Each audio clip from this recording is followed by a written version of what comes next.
ನಮಸ್ಕಾರ. ಕಿರಿಕೀರ್ತಿ ಅಂತ ಅಮೀರ್ ಖಾನ್ ಅವರು ನಿನ್ನೆ ಒಂದು ಸ್ಟೇಟ್ಮೆಂಟ್ ಕೊಟ್ಟಿದ್ದಾರೆ. ಅವರಿಗೆ ಈ ದೇಶದಲ್ಲಿರೋ ತುಂಬಾ ಕಷ್ಟ ಆಗ್ತಿದೆಯಂತೆ. ಅವ್ರ ಮಕ್ಕಳ ಭವಿಷ್ಯ ನೆನೆಸ್ಕೊಂಡ್ರೆ ಭಯ ಆಗುತ್ತಂತೆ.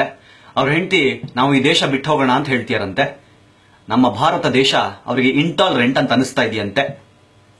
ಸ್ವಾಮಿ, ಈ ದೇಶದಲ್ಲೇ ನೀವು ಅಮೀರ್ ಖಾನ್ ಆಗಿದ್ದು, ನಿಮ್ಮ ಜಾತಿ ಕೇಳಲಿಲ್ಲ, ನಿಮ್ಮ ಧರ್ಮ ಕೇಳಲಿಲ್ಲ, ನೀವು ಯಾರು ಅಂತ ಕೇಳಲಿಲ್ಲ.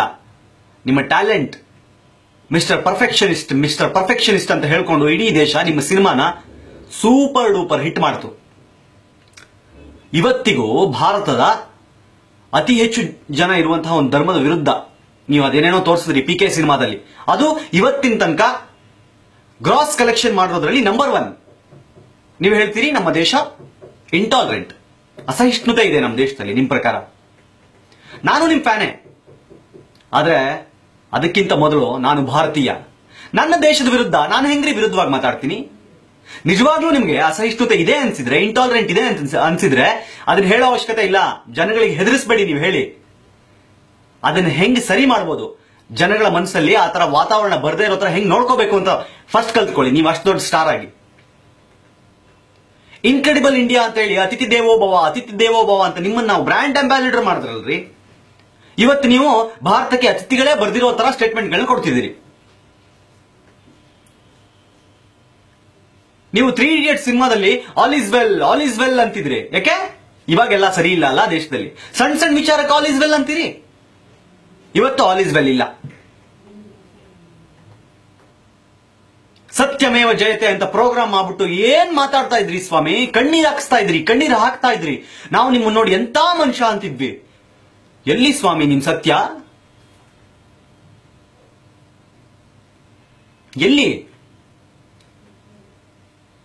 ಮೊನ್ನೆ ಕಾಶ್ಮೀರದಲ್ಲಿ ಸತ್ತೋದ್ರಲ್ಲ ಕಮಾಂಡಿಂಗ್ ಆಫೀಸರ್, ಸೇನೆಯಲ್ಲಿ ಕೆಲಸ ಮಾಡ್ತಿದ್ದವರು ಸಂತೋಷ್ ಮೆಹದಿಕ್.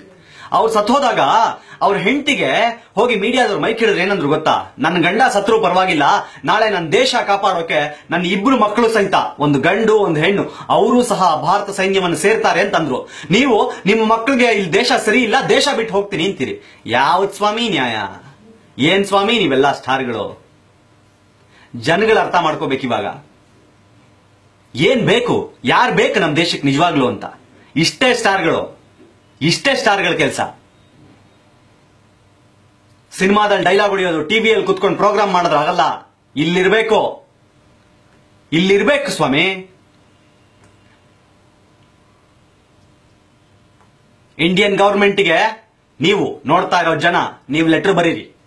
ಇನ್ಕ್ರೆಡಿಬಲ್ ಇಂಡಿಯಾಗೆ ಬ್ರ್ಯಾಂಡ್ ಅಂಬಾಸಿಡರ್ ಆಗಿ ನಮ್ಗೆ ಅಮೀರ್ ಖಾನ್ ಬೇಡ, ಅತಿಥಿ ದೇವೋ ಭವ ಅಂತ ನಾವು ಅತಿಥಿಗಳನ್ನ ಕರ್ಕೊಂಡ್ಬಂದು ಬರೋ ಅತಿಥಿಗಳನ್ನ ಚೆನ್ನಾಗಿ ನೋಡ್ಕೋಬೇಕು. ಅತಿಥಿಗಳೇ ಬರ್ದೇ ಇರೋ ತರ ಮಾಡ್ತಿರೋ ಈ ಮನುಷ್ಯ ನಮ್ಗೆ ಬ್ರ್ಯಾಂಡ್ ಅಂಬಾಸಿಡರ್ ಆಗಿ ಬೇಕಾಗಿಲ್ಲ.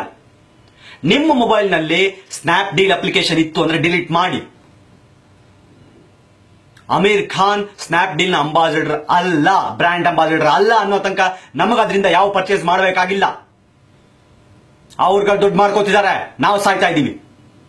ಬೇಕಾಗಿಲ್ಲ ನಮ್ಗಂತವ್ರು. ಅಮೀರ್ ಖಾನ್ ಅವರೇ, ನಿಮಗೆ ಯಾವ ದೇಶ ತುಂಬಾ ಟಾಲರೆಂಟ್ ಅನ್ಸುತ್ತೋ ಪ್ರಪಂಚದಲ್ಲಿ, ಚಿರು ಭಟ್ ಅಂತ ನನ್ನ ಫ್ರೆಂಡ್ ಫೇಸ್ಬುಕ್ ವಾಲಲ್ಲಿ ಬೆಳಿಗ್ಗೆ ಹಾಕೊಂಡಿದ್ದಾರೆ. ಅವ್ರು ಹೇಳಿದ್ರು ಅದೇ, ನಿಮಗೆ ವಿಶ್ವದಲ್ಲಿ ಬೇರೆ ಯಾವುದೇ ದೇಶ ಭಾರತದಷ್ಟು ಟಾಲರೆಂಟ್ ಅಂತ ಅನ್ಸಿದ್ರೆ ಅದನ್ನ ಪ್ರೂವ್ ಮಾಡಿ. ನಿಮ್ಗಿಂತ ಮುಂಚೆ ನಾವು ಭಾರತೀಯರು ನಾವು ಹೋಗ್ತೀವಿ ದೇಶ ಬಿಟ್ಟು. ನನ್ನ ದೇಶ ನನಗೆ ದೊಡ್ಡದು. ನನ್ನ ದೇಶದಲ್ಲಿ ಎಲ್ಲವೂ ಸರಿ ಇದೆ, ಎಲ್ಲವೂ ಸರಿ ಇರುತ್ತೆ. My country is tolerant. ನಿಮಗೂ ನಿಮ್ಮ ದೇಶದ ಬಗ್ಗೆ ಅಭಿಮಾನ ಇದ್ರೆ, ಅಮೀರ್ ಖಾನ್ ಹೇಳಿರೋ ತಪ್ಪು ಅಂತ ಅನ್ಸಿದ್ರೆ ಈ ವಿಡಿಯೋನ ಶೇರ್ ಮಾಡಿ.